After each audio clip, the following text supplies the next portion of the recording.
التوفيق. الحمد لله الملك الجبار الواحد القهار، وأشهد أن لا إله إلا الله وحده لا شريك له رب السماوات والأرض وما بينهما العزيز الغفار، وصلى الله على النبي المصطفى المختار وعلى آله وصحبه الأخيار. أما بعد، رب اشرح لي صدري ويسر لي امري واحلل عقدة من لساني يفقهوا قولي. اللهم انفعنا بما علمتنا وعلمنا ما ينفعنا وزدنا علما. اللہ رب العزت کی توفیق سے جس مبارک سلسلے کا آغاز ہم نے آج سے 15 ہفتے قبل کیا تھا، تو آج الحمدللہ اس کے ہم 14ویں سیشن میں یہاں پر جمع ہیں. کتاب الصلاۃ جاری و ساری ہے. نماز کے مختلف احکام و مسائل کو اللہ کی توفیق سے ہم پڑھ رہے ہیں.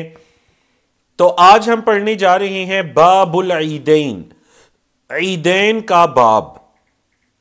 کیا پڑھنے جا رہے ہیں جی؟ عیدین کا باب. ان عبداللہ بن عمر رضی اللہ عنہما قال، حضرت عبداللہ بن عمر کی روایت ہے، کہتے ہیں کہ کان النبی صلی اللہ علیہ وسلم وابو بکر وعمر رضی اللہ عنہما یصلون العیدین قبل الخطبہ. حدیث کس کے لے کر آئے ہیں؟ آپ صلی اللہ علیہ وسلم کے عظیم صحابی حضرت عمر کے بیٹے حضرت عبداللہ بن عمر کی رضی اللہ عنہما کہتے ہیں کہ نبی کریم صلی اللہ علیہ وسلم، حضرت ابوبکر صدیق اور حضرت عمر فاروق یعنی کہ ان کے والد حضرت عمر فاروق، یہ سب یصلون العیدین قبل الخطبہ، خطبے سے پہلے عید کی نماز پڑھا کرتے تھے. بولے خطبے سے پہلے عید کی نماز پڑھا کرتے تھے. تو اب ہم چونکہ ایک نیا باب شروع ہو رہا ہے یا باب العیدین کتاب الصلاۃ کے اندر، تو عیدین کے تعلق سے ہم کچھ احکام و مسائل کو بھی پڑھتے ہیں. اللہ رب العزت نے اپنے بندوں کے جمع ہونے کا جو اہتمام کیا اور جو مشروع قرار دیا، یا تو وہ سال کے اندر ایک مرتبہ ہے اور وہ حج کے موقع پر ہے، یا وہ سال کے اندر 2 مرتبہ ہے اور وہ عید الفطر اور عید الاضحیٰ کے موقع پر ہے، یا وہ ہفتے کے اندر 1 مرتبہ ہے اور وہ جمعے کے خطبے کے لیے ہے، اور یا وہ دن کے اندر 5 مرتبہ ہے اور وہ مسجد کے اندر فرض نمازوں کی صورت میں ہے. تو اللہ رب العزت نے ان اجتماعات کو مشروع قرار دیا. اب سال کے اندر 2 مرتبہ، مطلب احادیث کی تقریباً تمام کتب کے اندر آپ کو یا کتاب العیدین یا باب العیدین کے نام سے باقاعدہ ایک چیپٹر یا ایک بک دکھائی دے گی. عیدین یہ اصل میں تثنیہ ہے، جیسے کہتے ہیں رجلین، 2 آدمی. تو عیدن ایک عید، عیدانی یا عیدینی مطلب 2 عیدیں. تو یہاں پر چونکہ مضاف الیہ بن رہا ہے، اس کی جری حالت ہے، باب کا لفظ مضاف ہے اور اس سے پیچھے محذوف ہوتا ہے کہ ھذا باب العیدین. تو یاد رکھیے گا، آج کل مسلمانوں کی اکثریت نے سال کے اندر ایک تیسری جو عید کا اضافہ کر لیا، اور بعض مسلمانوں کے ہاں ایک چوتھی عید بھی ہوتی ہے. آپ کو پتہ ہے، اور یہ ہم اسی مہینے سے گزر رہے ہیں، ربیع الثانی کا مہینہ. کئی مسلمان کہتے ہیں جی جو رمضان کے بعد آتی ہے 1 شوال کو، وہ عید الفطر ہوتی ہے. جو ذی الحجہ کے 10ویں دن ہوتی ہے وہ عید الاضحیٰ ہوتی ہے. اور اللہ کے رسول صلی اللہ علیہ وسلم کی پیدائش کے دن جو ہوتی ہے ربیع الاول میں، 12 ربیع الاول کو، وہ عید میلاد النبی ہوتی ہے صلی اللہ علیہ وسلم. اور کہتے ہیں ربیع الثانی کے اندر عید غوث پاک، یعنی ان کا قول نقل کر رہا ہوں، عید غوث پاک ہوتی ہے کہ شیخ عبد القادر جیلانی رحمہ اللہ کی پیدائش کی خوشی میں ہم عید مناتے ہیں. نعوذ باللہ من ذالک. اور کچھ ایسے مسلمان بھی ہیں جن کے اندر کچھ مزید عیدیں بھی ہوتی ہیں. ان کے اندر حضرت علی رضی اللہ تعالیٰ عنہ کی پیدائش کی عید ہوتی ہے، حضرت فاطمہ رضی اللہ تعالیٰ عنہ کی پیدائش کی عید، حضرت حسن اور حضرت حسین، تو ان کے نزدیک یہ کل 4 عیدیں ان کی ہو گئیں اور ایک نبی کریم صلی اللہ علیہ وسلم کی 5 عیدیں. نعوذ باللہ من ذالک. دیکھیں اگر اللہ کے رسول صلی اللہ علیہ وسلم نے ان دنوں کو یعنی کسی کے پیدائش کے دن کو عید قرار دیا ہوتا تو کیا آپ صلی اللہ علیہ وسلم خود سے ہماری رہنمائی نہ فرماتے؟ اور دیکھیں ہمارے ہاں تو یہ تمام شخصیات محترم ہیں. مطلب پھر ہم حضرت آدم سے شروع کرتے نا، کیونکہ تمام انبیاء کرام ہمارے ہاں محترم ہیں اور ہم ان تمام پر ایمان لاتے ہیں.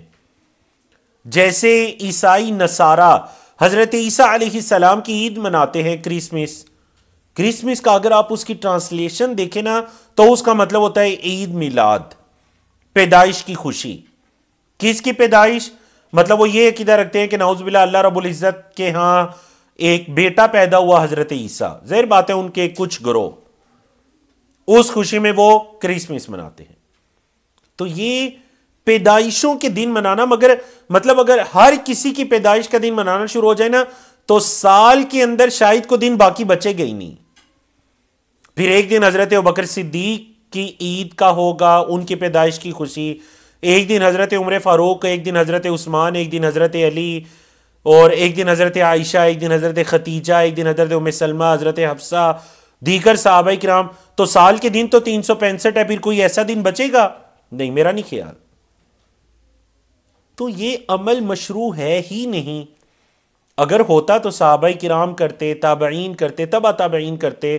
ائمہ محدثین اپنی کتابوں کے اندر عیدین کا لفظ نہ ذکر کرتے، اعیاد کا لفظ ذکر کرتے. عیدیں، عید کی جمع ہے اعیاد، لیکن تمام کتابوں میں صرف 2 عیدوں کا تذکرہ ہے، عید الفطر اور عید الاضحیٰ. اب جو حضرت عبداللہ بن عمر کی حدیث کی طرف آتے ہیں، جو انہوں نے یہ حدیث بیان فرمائی کہ نبی کریم صلی اللہ علیہ وسلم، حضرت ابوبکر اور حضرت عمر عیدین کی جو نماز ہوتی تھی وہ خطبے سے پہلے پڑھا کرتے تھے. یہ بیان کرنے کی وجہ کیا پیش آئی؟ وجہ یہ پیش آئی کہ بنو امیہ کے کچھ حکمران، اور وہ مروان تھا، اس نے یہ کیا، اس نے جب یہ دیکھا کہ پہلے نماز ہو جاتی ہے، اب نماز کے بعد عید کا خطبہ سننا یہ مستحب عمل ہے. مطلب اگر کسی نے خطبہ نہیں بھی سنا تو اس کی عید کی نماز بالکل درست ہے. اب لوگ کیا کرتے؟ لوگ 2 رکعت پڑھ کر عیدین کی نماز میں، چاہے وہ عید الفطر یا اضحیٰ، وہ اس جگہ سے جہاں عید پڑھی جا رہی ہے اس جگہ سے نکلنا شروع ہو جاتے. تو یہ حکمران طبقے نے سوچا کہ یہ تو بڑا عجیب کام ہو رہا ہے کہ خطبے کے اندر اتنا بڑا اجتماع ہوتا ہے، ہم نے کچھ ضروری باتیں کرنی ہوتی ہیں اور لوگ سارے اٹھ کر چلے جاتے ہیں. تو انہوں نے یہ کام کیا کہ وہ یہ کہنے لگے کہ پہلے خطبہ ہوگا اور آخر پہ نماز ہوگی تاکہ کوئی اٹھ کر نہ جا سکے. سمجھائیے آپ کو. اور جب مروان اور دیگر حکمرانوں نے جب یہ کام کیا تو اس وقت جو صحابہ کرام موجود تھے، حضرت ابو سعید الخدری اور دیگر صحابہ کرام نے انہیں سختی سے منع کیا کہ یہ کام نہ کریں. یہ اللہ کے رسول صلی اللہ علیہ وسلم کی سنت کے خلاف ہے. آپ صلی اللہ علیہ وسلم کی زندگی میں، حضرت ابوبکر صدیق کی زندگی میں، حضرت عمر فاروق اور بعد کے ادوار میں بھی عید کا جو خطبہ ہے وہ بعد میں ہوا کرتا تھا اور نماز پہلے ہوا کرتی تھی. تو آپ کو پتہ چل کہ آپ کے حضرت عبداللہ بن عمر کا یہ بیان کرنے کا مقصد کیا ہے. مقصد یہ ہے کہ اب جو لوگوں نے نماز کو بعد میں کر لیا، خطبے کو پہلے کر لیا، یہ خلاف سنت ہے. سنت یہ ہے، سنت نبوی، سنت صدیقی، سنت فاروقی، ان سب کا طریقہ کار یہ ہے کہ عید کی نماز پہلے ہوگی اور پھر عید کا خطبہ ہوگا. تو آپ کے علم میں ہے کہ عید کی نماز اصل میں تکبیرات، اللہ کی بڑائی کا نام ہے. جہاں پر اللہ رب العزت نے سورۃ البقرہ کے اندر رمضان کی آیات کو ذکر کیا تو وہیں پر فرمایا کہ وَلِتُكَبِّرُوا اللَّهَ عَلَى مَا هَدَاكُمْ وَلِتُكْمِلُوا الْعِدَّةَ، تم اس رمضان کی گنتی کو مکمل کرو. وَلِتُكَبِّرُوا اللَّهَ عَلَى مَا هَدَاكُمْ، اور جو اللہ نے تمہیں ہدایت دی اس پر تم اللہ کی بڑائی تکبیر بیان کرو. تو یہی وجہ ہے کہ عید الاضحیٰ اور عید الفطر کے اندر کچھ زائد تکبیرات ہیں. پہلی رکعت کے اندر 7 تکبیرات زائد ہیں، دوسری رکعت کے اندر 5 تکبیرات زائد ہیں. تو یہ زائد تکبیرات اصل میں اللہ کی بڑائی ہے۔ اور یہ جس طرح وہ نبی کریم صلی اللہ علیہ وسلم نے یہ فرمایا تھا نا کہ اے مسلمانوں، اللہ رب العزت نے یہ جو یہود و نصارہ کی خوشیاں منانے کے دن ہے، اللہ رب العزت نے تمہیں اس سے بہترین دن عطا کر دیے۔ ہمارے ہاں جو عید کا کنسیپٹ ہے وہ صرف کوئی خوشی منانے کا یا گناہوں کے اندر ڈوب جانے کا کنسیپٹ نہیں ہے، بلکہ ہمارے ہاں عید کا کنسیپٹ ہے اللہ کے شکر ادا کرنے کا۔ ہم اصل میں عید کے دن اللہ احکم الحاکمین کا شکر ادا کرتے ہیں۔ عید الفطر میں شکر ادا کرتے ہیں کہ اللہ تو نے ہمیں رمضان کے روزے پورے رکھنے کی توفیق عطا کی، اے اللہ تیرا شکر ادا کرتے ہیں۔ اور قرآن کے بھی یہی الفاظ ہیں، وَلِتُكَبِّرُوا اللَّهَ عَلَى مَا هَدَاكُمْ وَلَعَلَّكُمْ تَشْكُرُونَ، اور تم اللہ کا شکر ادا کرو۔ تو ہمارے لیے عید، یہ خوشی کے دن، یہ اللہ کے شکرانے کے دن ہے۔ آج اصل میں ہم مسلمانوں کی جو ہے نا معیار بدل چکے ہیں۔ ہم نے خوشی کے دنوں کو عیاشی کے دن سمجھ لیا کہ جو مرضی کرتے رہیں۔ ایک شخص اگر پورا رمضان نیک اعمال کرتا رہتا ہے تو وہ سمجھتا ہے بس عید کا دن آیا تو اب میرے لیے یہ عیاشی کا دن ہے، جو مرضی کرتا رہو۔ ایسے ہی ہے جی۔ یا پھر اللہ رب العزت نے کسی پر اتنا بڑا انعام کیا کہ اللہ رب العزت اس کو رشتہ ازدواج سے منسلک ہونے کی توفیق عطا کر رہے۔ نبی کریم صلی اللہ علیہ وسلم نے نکاح کو نصف دین قرار دیا۔ اب اللہ تم پر اتنا کرم کر رہے کہ تمہارا نصف ایمان مکمل ہو رہا ہے، اور تم اس کا جواب کیسے دے رہے ہو؟ کہتے ہیں جی خوشی کا موقع ہے، بچے جو مرضی کریں، نعوذ باللہ من ذالک۔ تو مسلمانوں کے ہاں خوشی کا کنسیپٹ ہے اللہ کا شکر ادا کر کے۔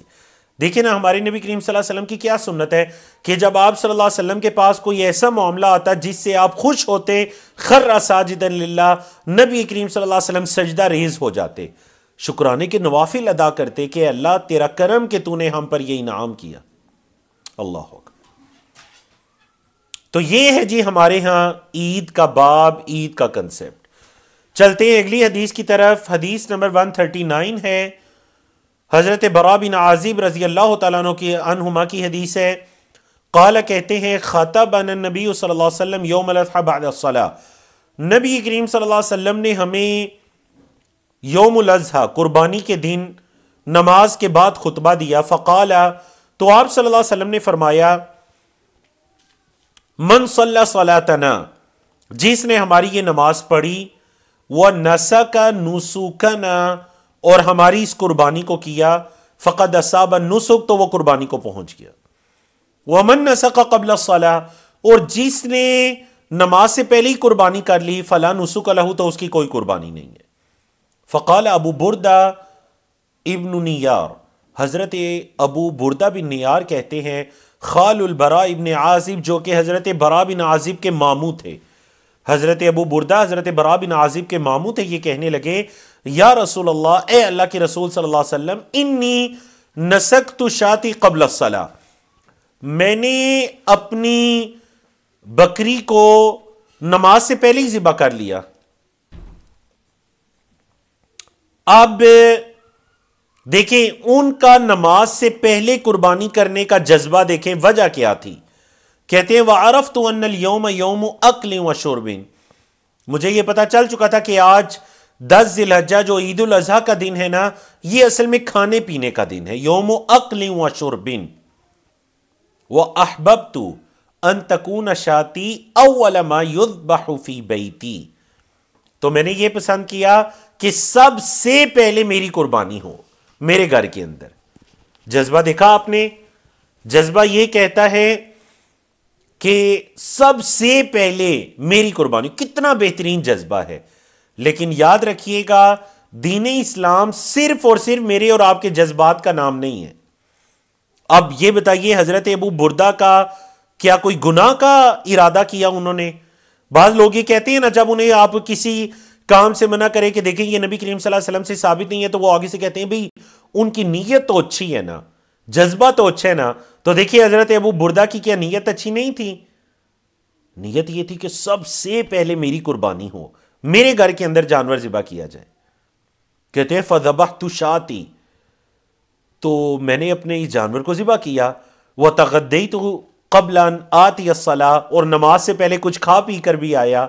فقال، آپ صلی اللہ علیہ وسلم نے فرمایا شاتو کا شات لحمین، آپ کی یہ بکری بس گوشت کی بکری ہے، بس آپ نے ٹھیک ہے ذبح کر لی، کھا پی لیا، اس کا گوشت کھا لیجئے، حلال ہے، ظاہر بات ہے، لیکن وہ جو قربانی تھی اس عبادت کو آپ نہیں پہنچ سکے۔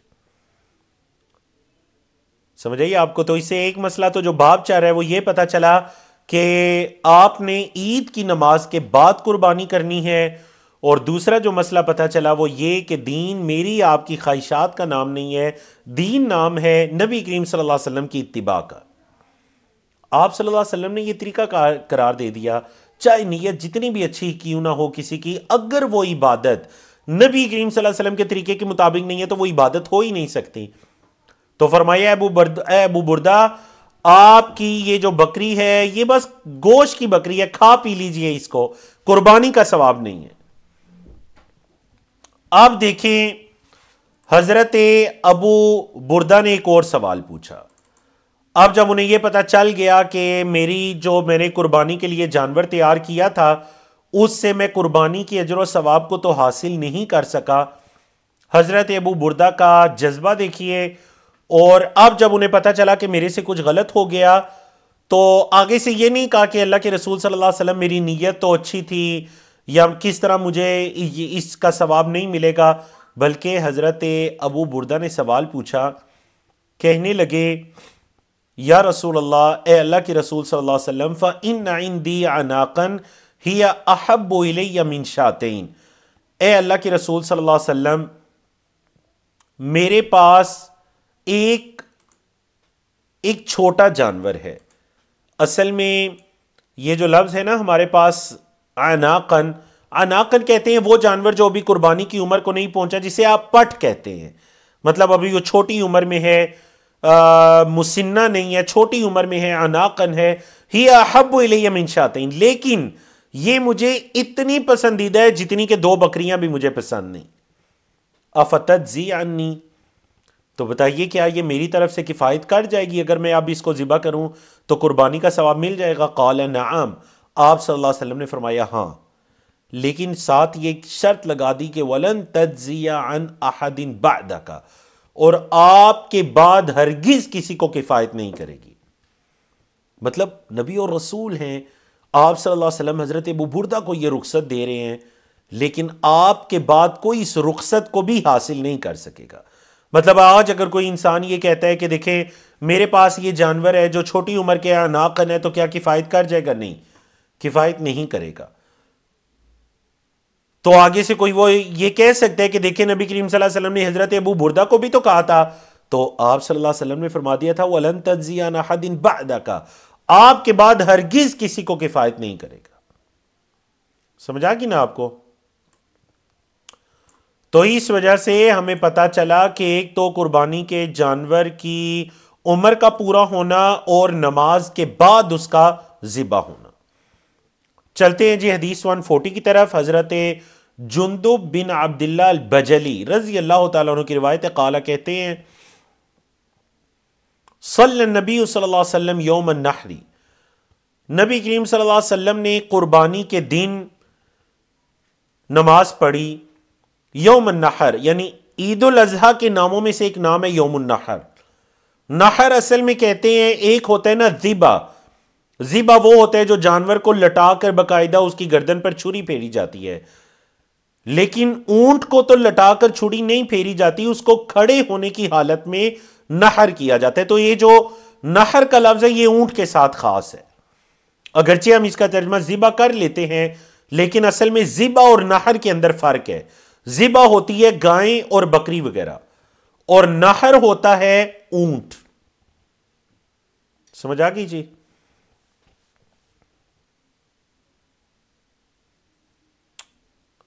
تو یوم النحر کے دن آپ صلی اللہ علیہ وسلم نے نماز پڑھی، ثم ذبح، پھر آپ صلی اللہ علیہ وسلم نے ذبح کیا، وقال، اور آپ صلی اللہ علیہ وسلم نے فرمایا من ذبح قبل ان یصلی، جس نے نماز سے پہلے ذبح کر لیا، فلیذبح اخرى مکانہا، تو اسے چاہیے اس کی جگہ دوسرا جانور ذبح کرے، ومن لم یذبح، اور جس نے نماز ہو چکی ابھی تک ذبح نہیں کیا، فلیذبح بسم اللہ، تو اسے چاہیے اللہ کا نام پڑھ کر ذبح کرے.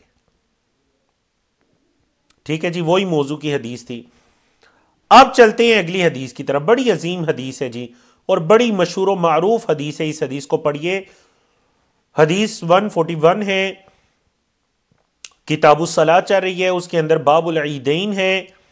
حضرت جابر رضی اللہ تعالیٰ عنہ کی حدیث ہے. قال کہتے ہیں شہیدت مع النبی صلی اللہ علیہ وسلم یوم العید، میں نبی کریم صلی اللہ علیہ وسلم کے ساتھ عید کے دن حاضر تھا. تو کیا ہوا؟ فبدا بالصلاۃ قبل الخطبہ، نبی کریم صلی اللہ علیہ وسلم نے خطبے سے پہلے نماز کو شروع کیا.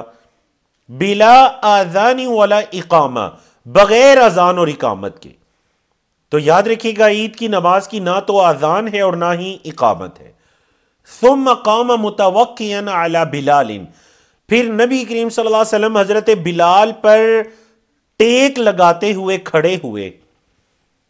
ثم علی بلال فامر بتقوی اللہ، تو نبی کریم صلی اللہ علیہ وسلم نے اللہ سے تقوی کا، ڈر کا حکم دیا. وحث علی طاعتہ، اور نبی کریم صلی اللہ علیہ وسلم نے اللہ کی اطاعت کی رغبت دلائی. حث یحث کا مطلب کیا ہوتا ہے؟ رغبت دلانا. ووعظ الناس وذکرہم، لوگوں کو واعظ کیا اور نصیحت کی.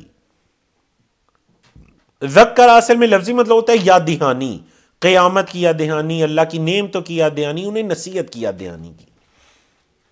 اچھا، اس سے مراد مردوں کو نصیحت تھی.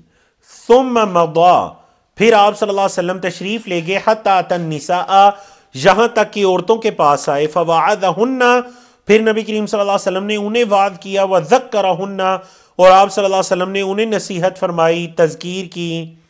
وقال، اور آپ صلی اللہ علیہ وسلم نے فرمایا، عورتوں سے خاص انہیں یہ نصیحت فرمائی، تصدقنا. تصدقنا یہ فعل امر ہے جمع مؤنث کے لیے. اگر ایک کے لیے ہو تو ہوتا ہے تصدقی، جمع کے لیے ہو تو تصدقنا. فَإِنَّكُنَّ أَكْثَرُ حَطَبِ جَهَنَّمَ، صدقہ کرو کیونکہ بے شک تم جو ہو نا جہنم کا اکثر ایندھن تم خواتین ہو. اللہ اکبر، جہنم کا اکثر ایندھن تم خواتین ہو. اور یہ دیگر احادیث کے اندر بھی جس طرح آپ صلی اللہ علیہ وسلم نے فرمایا کہ میں نے اپنی امت کے لوگوں کو جب جہنم میں دیکھا تو ان میں اکثر خواتین کی تعداد تھی. اللہ اس صحابیہ سے راضی ہوں جن کا ذکر آگے آ رہا ہے. فقامت امرأة من سلطات النساء صفعاء الخدین، تو ان عورتوں کا جو ایک اجتماع تھا اس کے درمیان سے، سطوت کا مطلب وسط کے معنی میں ہے، درمیان سے ایک عورت کھڑی ہوئی. صفعاء الخدین، جس کے گال جو تھے نا وہ سیاہ تھے، سیاہ گالوں والی. مطلب وہ یا تو کسی بیماری کی وجہ سے یا بڑی عمر ہونے کی وجہ سے اس کے گالوں پر سیاہی آ چکی تھی. فقالت، اور اس نے کہا، لیما یا رسول اللہ، اے اللہ کے رسول صلی اللہ علیہ وسلم، کیوں؟ آپ جو یہ فرما رہے ہیں کہ جہنم کے اندر عورتوں کی کثرت ہوگی تو یہ کیوں ہے؟ یہ کیوں ہے؟ قال، آپ صلی اللہ علیہ وسلم نے فرمایا، لِأَنَّكُنَّ تُكْثِرْنَ الشَّكَاةَ، کیونکہ تم کثرت سے شکوے کرتی ہو. وَتَكْفُرْنَ الْعَشِيرَ، اور تم رشتہ داروں کے ساتھ رشتہ داریاں توڑتی ہو، ان کی ناشکری کرتی ہو. قال، حضرت جابر کہتے ہیں اس حدیث کے راوی، فَجَعَلْنَ يَتَصَدَّقْنَ مِنْ حُلِيِّهِنَّ، تو ان عورتوں نے اپنے زیورات صدقہ کرنا شروع کر دیے. فَجَعَلْنَ يَتَصَدَّقْنَ مِنْ حُلِيِّهِنَّ، حلی زیورات کو کہتے ہیں. عورتوں نے اپنے زیورات صدقہ کرنا شروع کر دیے. يُلْقِينَ فِي ثَوْبِ بِلَالٍ مِنْ أَقْرَاطِهِنَّ وَخَوَاتِينِهِنَّ، انہوں نے کیا کیا؟ انہوں نے حضرت بلال کا جو کپڑا تھا، جو انہوں نے کپڑا ان سے جو مال یا صدقہ جمع کرنے کے لیے جس کپڑے کو حضرت بلال نے پھیلایا ہوا تھا نا، تو عورتوں نے اقرت کہتے ہیں بالیاں اور خواتین کہتے ہیں انگوٹھیاں، تو عورتوں نے اپنی بالیاں اور اپنی انگوٹھیاں حضرت بلال کے کپڑے میں ڈالنا شروع کر دی. اللہ اکبر، اللہ اکبر. تو یہ ان صحابیات کا جذبہ تھا. آپ دیکھیے نا کس قدر نیکی کا جذبہ. مطلب عورت جو ہوتی ہے نا اس کو دنیاوی مال میں سے جو چیز بہت پسند ہوتی ہے اس میں سے ایک زیور بھی ہے، گولڈ بھی ہے. تو ان عورتوں نے جب یہ دیکھا کہ نبی کریم صلی اللہ علیہ وسلم فرما رہے ہیں کہ کثرت سے صدقہ کیا کرو کیونکہ تمہارے اندر یہ برائیاں ہیں، تو صدقہ جو ہے وہ انسان کے گناہوں کو دھونے کا سبب بن جاتا ہے. اللہ اکبر. اور یقین جانیے کہ بعض مثالیں آج کے دور کے اندر بھی موجود ہیں. گزشتہ ایام کے اندر جب ہم نے ایک یہاں اسلام آباد کے اندر ایک اسلامک سینٹر بنانے کا ارادہ کیا تو ہماری ایک بہن ہے، اللہ رب العزت انہیں جزائے خیر عطا کرے، جنہوں نے واللہ عالم اب اپنا سارا یا شاید اپنے گولڈ کا اکثر حصہ، ٹھیک ٹھاک مالیت کا اکثر حصہ اپنے مطلب زیورات کا اس سینٹر کے لیے وقف کر دیا اور باقاعدہ ہم تک پہنچا دیا کہ یہ میری طرف سے تعاون شامل کر لیجیے. اللہ رب العزت ان کو جزائے خیر عطا کرے. تو مطلب آج کے دور میں بھی ایسی مثالیں موجود ہیں.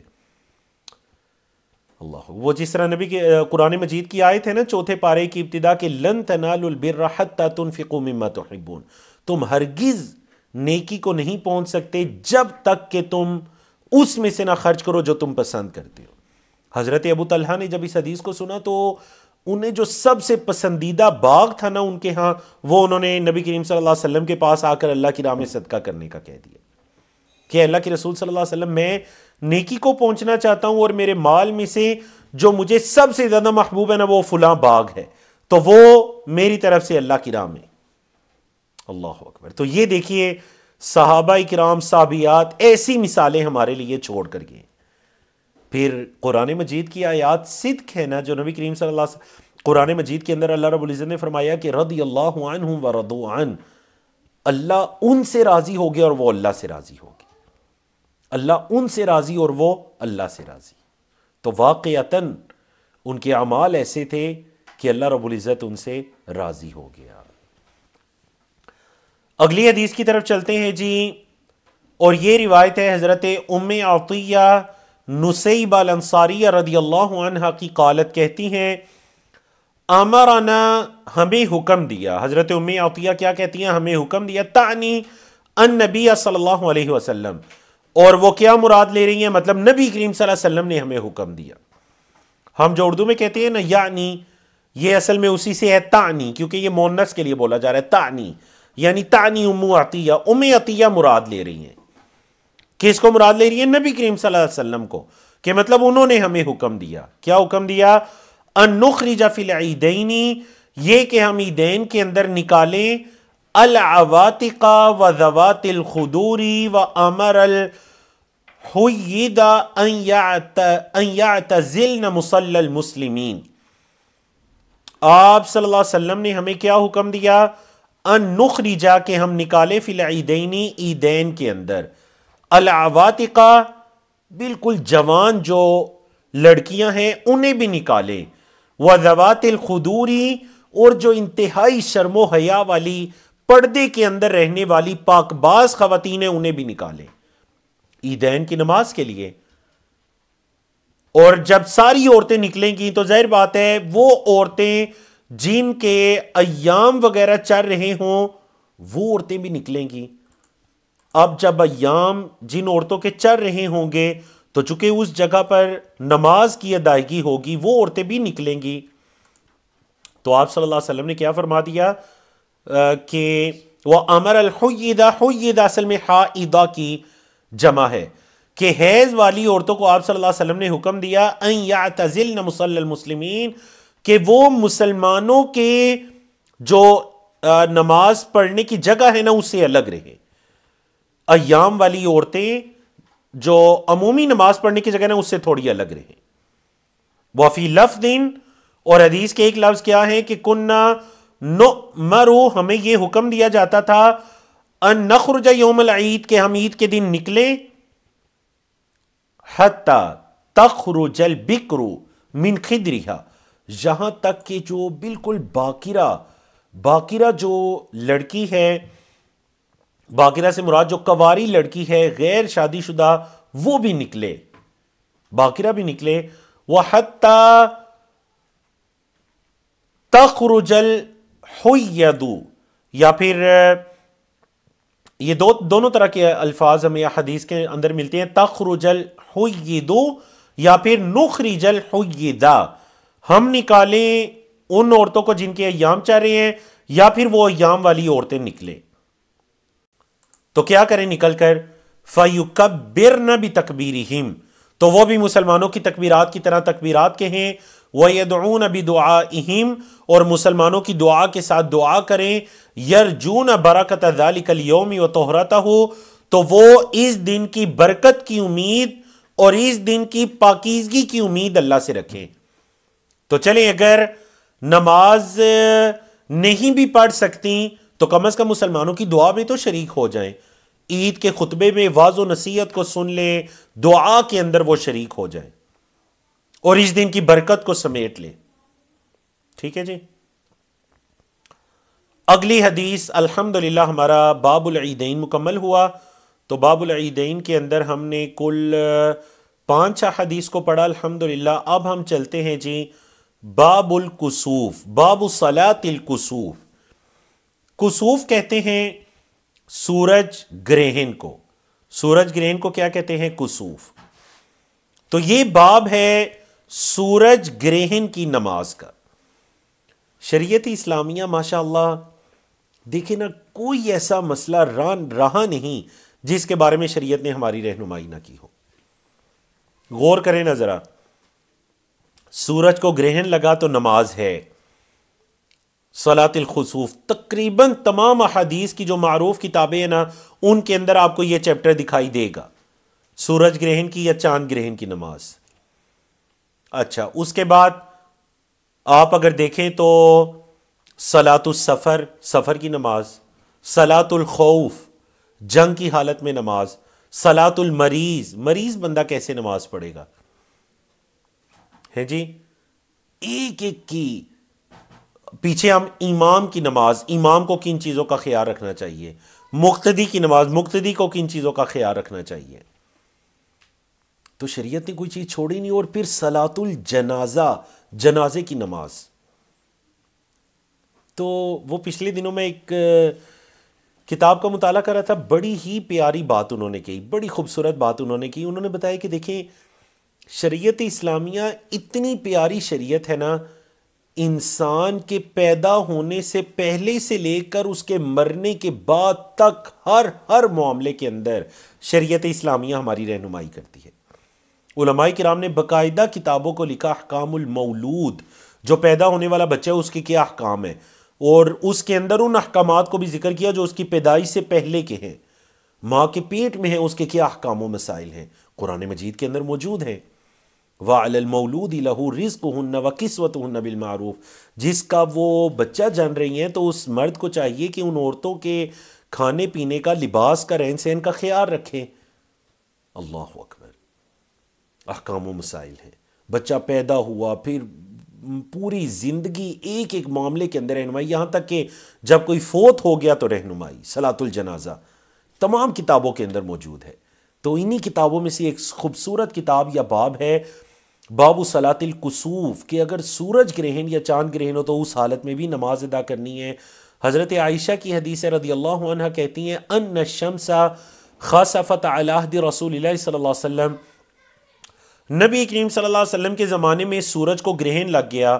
فبعث منادیا ینادی، تو نبی کریم صلی اللہ علیہ وسلم نے ایک منادی کرنے والے کو بھیجا جو یہ منادی کر رہا تھا، کیا الصلاة جامعة فاجتمعوا، وہ یہ منادی کر رہا تھا جی الصلاة جامعة، الصلاة جامعة یا الصلاة جامعة، نماز جامعہ، جامع نماز. فاجتمعوا، تو سارے صحابہ جمع ہو گئے. وتقدم، آپ صلی اللہ علیہ وسلم آگے بڑھے. وکبر، اور آپ صلی اللہ علیہ وسلم نے تکبیر کہی. وصلی 4 رکعات فی رکعتین، تو آپ صلی اللہ علیہ وسلم نے یہ کیا مطلب؟ چلے چیٹ کے اندر بتائیں جی کیا مطلب آپ صلی اللہ علیہ وسلم نے 4 رکعت پڑھی 2 رکعتوں میں؟ بتائیے اس کا کیا مطلب ہے؟ صلی 4 رکعات فی رکعتین، آپ صلی اللہ علیہ وسلم نے 2 رکعتوں میں 4 رکعت پڑھی، 4 رکعات و 4 سجدات اور 4 سجدے۔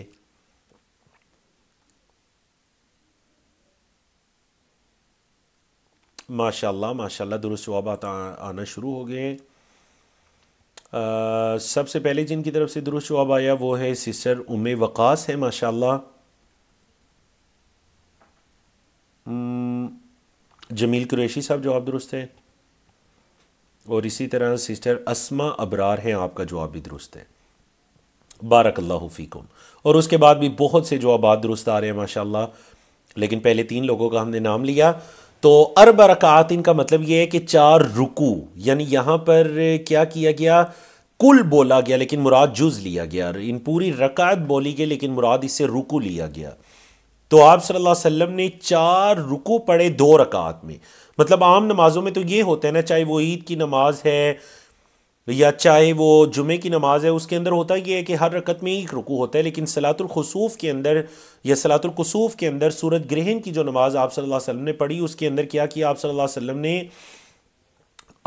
وسلم نے 1 رکعت کے اندر 2 رکوع کیے، تو 2 رکعت کے اندر 4 رکوع ہو گئے۔ مطلب رکوع سے جب آپ صلی اللہ علیہ وسلم اٹھے تھے نا تو دوبارہ سے قرات کی، رکوع سے اٹھنے کے بعد دوبارہ سے قرات کی، اور اسی طرح آپ صلی اللہ علیہ وسلم نے 4 سجدے کیے۔ تو 4 سجدے تو 2 رکعت میں ویسے بھی 4 ہوتے ہیں، یہاں پر جو بتانے کی بات ہے طریقہ کار یہ ہے کہ 4 رکوع ہوں گے۔ آپ صلی اللہ علیہ وسلم رکوع میں گئے اور کافی طویل رکوع کیا، جس طرح کہ آگے آ رہا ہے، رکوع سے اٹھنے کے بعد دوبارہ قرات کی۔ اگلی حدیث، ان ابی مسعود عقبۃ بن عمرو الانصاری البدری رضی اللہ عنہ قال، حضرت ابو مسعود عقبہ بن عمر الانصاری البدری رضی اللہ عنہ کی روایت قال کہتے ہیں کہ قال رسول اللہ صلی اللہ علیہ وسلم، اللہ کے رسول صلی اللہ علیہ وسلم نے فرمایا، ان الشمس والقمر آیتان من آیات اللہ، بے شک سورج اور چاند اللہ کی نشانیوں میں سے 2 نشانیاں ہیں، یخوف اللہ بہما عبادہ، اللہ رب العزت ان دونوں کے ذریعے اپنے بندوں کو تنبیہ کرتا ہے، خوف دلاتا ہے۔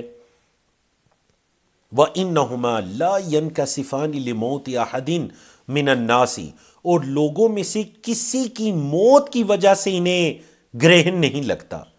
فَإِذَا رَأَيْتُم مِّنْهَا شَيْئًا، تم جب کوئی ایسی چیز دیکھو کہ سورج یا چاند کو گرہن لگ رہے، فَصَلُّوا، تو نماز پڑھو، وَادْعُوا، اور دعا کرو، حَتَّى يَنْكَشِفَ مَا بِكُمْ، یہاں تک کہ دور ہو جائے جو تمہیں درپیش ہے، مَا بِكُمْ، جو بھی تمہیں ہے، جو مسئلہ تمہیں درپیش ہے نا وہ دور ہو جائے، تب تک تم نماز پڑھو اور دعا کرو۔ سمجھ آئیے آپ کو جی؟ تو سورج اور چاند اللہ کی نشانیوں میں سے 2 نشانیاں ہیں۔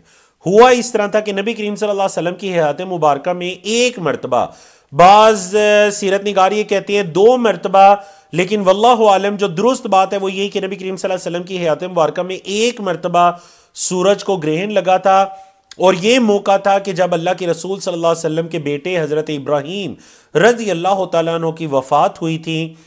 تو بعض لوگوں نے یہ کہنا شروع کر دیا کہ یہ جو سورج کو گرہن لگے یہ نبی کریم صلی اللہ علیہ وسلم کے صاحبزادے کی وفات کی وجہ سے ہوا ہے۔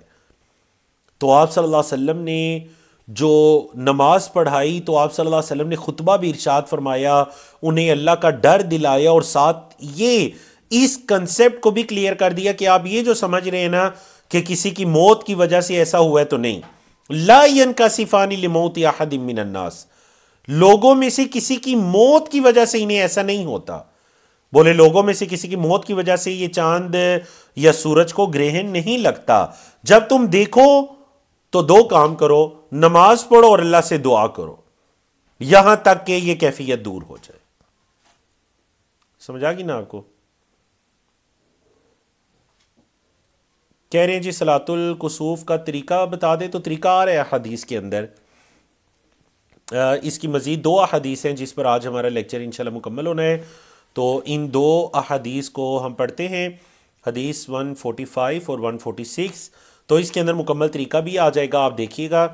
حضرت عائشہ رضی اللہ تعالیٰ عنہ کی روایت قالت کہتی ہیں، خسفت الشمس فی عہد رسول اللہ صلی اللہ علیہ وسلم، نبی کریم صلی اللہ علیہ وسلم کے زمانے میں سورج کو گرہن لگا، فصلی رسول اللہ صلی اللہ علیہ وسلم بالناس، تو نبی کریم صلی اللہ علیہ وسلم نے لوگوں کو نماز پڑھائی، فاطال القیام، تو نبی کریم صلی اللہ علیہ وسلم نے بڑا طویل قیام کیا، ثم رکع، پھر آپ صلی اللہ علیہ وسلم نے رکوع کیا، فاطال الرکوع، اور آپ صلی اللہ علیہ وسلم نے بڑا طویل رکوع کیا، ثم قام، پھر کھڑے ہوئے، فاطال القیام، بڑا طویل قیام کیا، وہو دون القیام الاول، پہلے قیام کے علاوہ تھا، مطلب ایک تو رکوع میں جانے سے پہلا قیام، پہلے جو عام قیام ہوتا ہے، عام نمازوں میں بھی ہوتا ہے رکوع میں جانے سے پہلے قیام، تو یہ جو رکوع کے بعد دوبارہ قیام کیا نا، یہ اس پہلے قیام کے علاوہ تھا، مطلب یہ دوسرا قیام ہے۔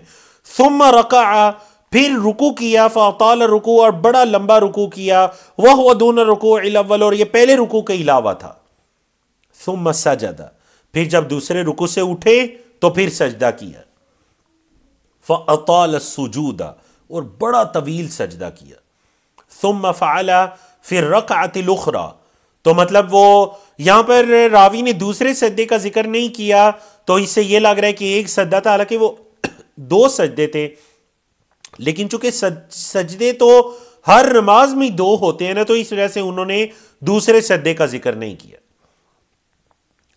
تو آپ صلی اللہ علیہ وسلم نے سجدہ کیا، فاطال السجود، سجدوں کو لمبا کیا، جمع آ گئی، ثم فعل فی الرکعۃ الاخری، پھر آپ صلی اللہ علیہ وسلم نے دوسری رکعت میں بھی ایسے ہی کیا، مثل ما فعل فی الرکعۃ الاولی، جس طرح کہ پہلی رکعت میں کیا تھا، ثم انصرف، پھر آپ صلی اللہ علیہ وسلم پھر گئے، وقد تجلت الشمس، اور سورج بالکل واضح ہو چکا تھا، فخطب الناس، تو نبی کریم صلی اللہ علیہ وسلم نے لوگوں کو خطبہ ارشاد فرمایا، فحمد اللہ واثنى علیہ، اللہ کی حمد کی اور اللہ کی ثنا کی، ثم قال، پھر آپ صلی اللہ علیہ وسلم نے فرمایا، ان الشمس والقمر آیتان من آیات اللہ، یہ سورج اور چاند اللہ کی نشانیوں میں سے دو نشانیاں ہیں، لا یخسفان لموت احد ولا لحیاتہ، یہ کسی کی موت کے لیے ان کو گرہن نہیں لگتا اور نہ ہی کسی کی زندگی کے لیے، مطلب کسی کے پیدا ہونے یا مرنے سے ان کے گرہن کا کوئی تعلق نہیں ہے۔ فَإِذَا رَأَيْتُمْ ذَلِكَ، جب تم یہ دیکھو، فَادْعُوا اللَّهَ، تو اللہ سے دعا مانگو، وَكَبِّرُوا، اور تکبیر کہو، وَصَلُّوا، اور نماز پڑھو، وَتَصَدَّقُوا، اور صدقہ کرو، ثُمَّ قَالَ، پھر آپ صلی اللہ علیہ وسلم نے فرمایا، یا امت محمد، اے محمد صلی اللہ علیہ وسلم کی امت، واللہ، اللہ کی قسم، ما من احد اغیر من اللہ، اللہ سے زیادہ کوئی بھی غیرت والا نہیں ہے۔ اغیر یہ اسم تفضیل ہے، غار یغیرو سے اسم تفضیل ہے، اغیر زیادہ غیرت والا، ما من احد کوئی بھی نہیں ہے، اغیر زیادہ غیرت والا، من اللہ اللہ سے، کس چیز پر؟ ان یزنی عبدہ او تزنی امتہ، یہ کہ اس کا بندہ یا اس کی بندی زنا کرے۔ تمہارا رب بڑی غیرت والا ہے کہ وہ مطلب وہ یہ چیز اللہ کو انتہائی ناپسند ہے کہ اس کا کوئی بندہ بندی زنا کرے، اللہ کی زمین پر رہتے ہوئے ایسا فحاشی کا کام کرے۔ یا امت محمد، اے محمد صلی اللہ علیہ وسلم کی امت، واللہ اللہ کی قسم، لو تعلمون ما اعلم، کاش کہ تم جان لو جو میں جانتا ہوں، لضحکتم قلیلا، تو تم ہنسو تھوڑا، ولبکیتم کثیرا، اور تم رو زیادہ۔ اگر تم وہ جان لو نا جو میں جانتا ہوں تو تم ہنسو کم اور رو زیادہ۔ وفی لفظ، اور ایک لفظ یہ ہے، حدیث کے اندر ایک لفظ یہ ہے کہ فاستکمل 4 رکعات و 4 سجدات، کہ نبی کریم صلی اللہ علیہ وسلم نے 4 رکوع مکمل کیے اور 4 سجدے مکمل کیے، مطلب وہی ہو گیا کہ 2 رکعات کے اندر 4 رکوع اور 4 سجدے۔ تو اس سے ہمیں پورا طریقہ کار بھی پتہ چل گیا سورج گرہن یا چاند گرہن کی نماز کا، کہ 2 رکعات پڑھی جائیں گی، طویل قیام کیا جائے گا، پھر رکوع کیا جائے گا، رکوع بھی طویل ہوگا، رکوع سے پھر اٹھ کر دوبارہ سے قیام کیا جائے گا، اس کے اندر اسی طرح سورۃ الفاتحہ اور اس کے بعد دیگر قرآن مجید کے کسی حصے کو پڑھ کر قیام کیا جائے گا، پھر دوبارہ رکوع کیا جائے گا، رکوع سے اٹھ کر پھر سجدے کی طرف چلا جائے گا، 2 سجدے، یہ 1 رکعت ہوگی، اور پھر اسی طرح دوسری رکعت اور اس کے اندر بھی 2 رکوع ہوں گے۔ تو چلتے ہیں جی، آج کی ہماری جو آخری 146 نمبر کی حدیث ہے، حضرت ابو موسیٰ رضی اللہ تعالیٰ عنہ کی روایت ہے، قال کہتے ہیں خسفت الشمس فی زمن رسول اللہ صلی اللہ علیہ وسلم، نبی کریم صلی اللہ علیہ وسلم کے زمانے میں سورج کو گرہن لگ گیا، فقام فزعا یخشا ان تکون الساعۃ، تو نبی کریم صلی اللہ علیہ وسلم گھبرا کر اٹھے کہ کہیں قیامت نہ آ گئی ہو۔ جب دوپہر کے وقت میں سورج کی روشنی ختم ہو گئی گرہن کی وجہ سے، تو آپ صلی اللہ علیہ وسلم گھبرا کر اٹھے کہ کہیں قیامت نہ آ گئی ہو میری امت پر۔ حتی اتى المسجد، یہاں تک کہ نبی کریم صلی اللہ علیہ وسلم مسجد میں تشریف لائے، فقام، تو آپ صلی اللہ علیہ وسلم کھڑے ہوئے، فصلی، اور آپ صلی اللہ علیہ وسلم نے نماز پڑھی، بأطول قیام ورکوع وسجود، طویل قیام، رکوع اور سجود کے ساتھ۔ حضرت ابو موسیٰ فرماتے ہیں ما رأیتہ یفعلہ فی صلاۃ قط، میں نے کبھی نہیں دیکھا کہ نبی کریم صلی اللہ علیہ وسلم نے نماز میں ایسے کیا ہو، مطلب اتنا طویل قیام، رکوع، سجود میں نے کبھی نہیں دیکھا کہ نماز میں ایسے کیا ہو۔ ثم قال، پھر آپ صلی اللہ علیہ وسلم نے فرمایا ان هذه الآیات، یہ جو اللہ کی نشانیاں ہیں نا، التی یرسلها اللہ، جنہیں اللہ بھیجتا ہے، لا تکون لموت احد، یہ کسی کی موت کی وجہ سے نہیں ہوتی، ولا لحیاتی، اور نہ ہی کسی کی زندگی کی وجہ سے، ولکن اللہ عز وجل، اور لیکن اللہ عز وجل، یرسلها، اللہ انہیں بھیجتا ہے، یخوف بها عبادہ، اللہ اپنے بندوں کو ان نشانیوں کے ذریعے متنبع کرتا ہے، خوف دلاتا ہے۔ فَإِذَا رَأَيْتُم مِّنْهَا شَيْئًا، تو جب تم ان میں سے کچھ بھی دیکھو، فَافْزَعُوا إِلَى ذِكْرِهِ، تو اللہ کے ذکر کی طرف جڑ جاؤ، تم اللہ کے ذکر کی طرف جڑ جاؤ، وَدُعَائِهِ، اور اللہ سے دعا کرنے کی طرف، وَاسْتِغْفَارِهِ، اور اللہ سے استغفار کرنے کی طرف۔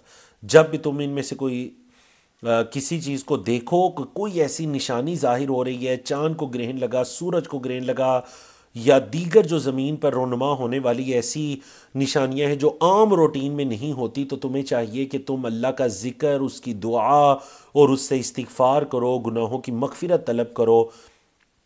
اللہ رب العزت ہی معاف کرنے والی ذات ہے۔ تو الحمدللہ اللہ کی توفیق سے آج ہم نے 2 چیپٹرز کو مکمل کیا، ایک باب العیدین اور دوسرا باب صلاۃ الکسوف، سورج گرہن کی یا چاند گرہن کی نماز کے بارے میں ہم نے پڑھا۔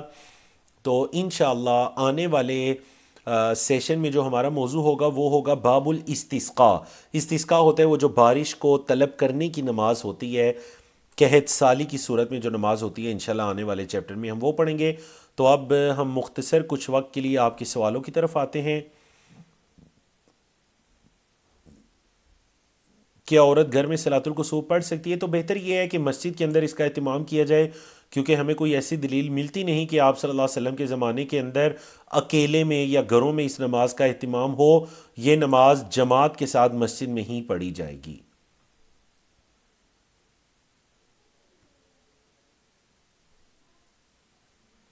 اگر مسجد یا عیدگاہ میں عورتوں کے لیے انتظام نہ ہو تو عورتیں کیا کریں؟ تو ایسی عیدگاہ کا انتخاب کریں یا ایسی مسجد کا انتخاب کریں جہاں عورتوں کے لیے اہتمام ہوتا ہے۔ اور ظاہر بات ہے اگر کسی پورے علاقے کے اندر یا پورے شہر کے اندر کسی مسجد کے اندر عورتوں کا اہتمام نہیں ہوتا تو پھر وہ عورتیں معذور ہیں، انشاءاللہ ان کے پاس عذر ہے، اللہ ان سے درگزر فرمائے۔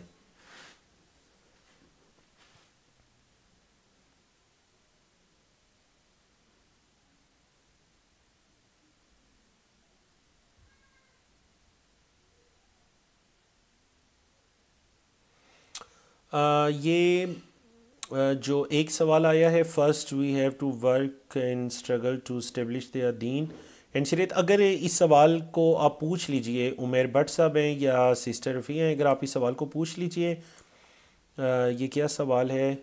میں سمجھ نہیں پایا اس سوال کو، اگر آپ سمجھے تو آپ پوچھ لیجئے۔